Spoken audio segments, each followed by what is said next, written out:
ओला और उबर जैसी निजी कंपनियों को सीधी चुनौती देने के लिए इंडिया की पहली कॉर्पोरेटिव टैक्सी सेवा भारत टैक्सी लॉन्च हो गई है।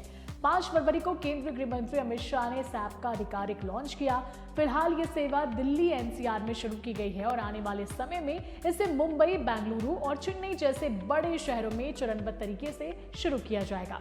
सरकार का मानना है कि ये मॉडल ड्राइवर्स और यात्रियों दोनों के लिए फायदेमंद साबित होगा। भारत टैक्सी के जरिए लोग ऑटो, कार और बाइक बुक कर सकेंगे।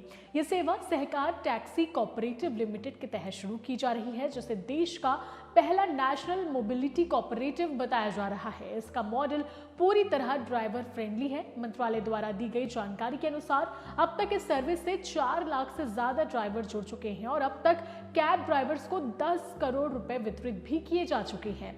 इस ऐप पर ड्राइवरों से कोई कमीशन नहीं लिया जाएगा। वे सिर्फ मामूली दैनिक, साप्ताहिक या मासिक मेंबरशिप शुल्क देकर काम करेंगे।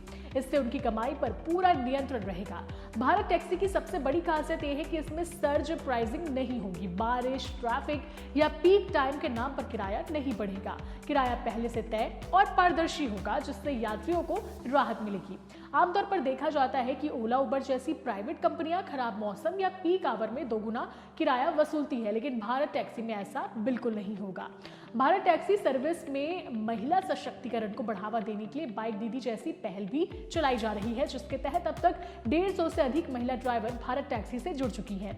भारत टैक्सी से जुड़ने वाले ड्राइवरों को आगे चलकर सरकारी लोन की सुविधा भी मिलेगी, ताकि वे खुद के टैक्सी खरीद सकें और रोजगार के नए अवसर पैदा हो, और साथ ही उन्हें 5 लाख की दुर्घटना और स्वास्थ्य बीमा भी उपलब्ध कराई जाएगी। तो भारत टैक्सी की ये खासियत आपको कैसी लगी, कमेंट जरूर करें। और क्या आपको वाकई लगता है कि भारत टैक्सी देश में ओला, उबर जैसी कंपनियों को टक्कर दे पाएगी? इसे लेकर भी अपनी राय जरूर रखें और ऐसी ही खबरों के लिए सीजी भास्कर के साथ बने रहें।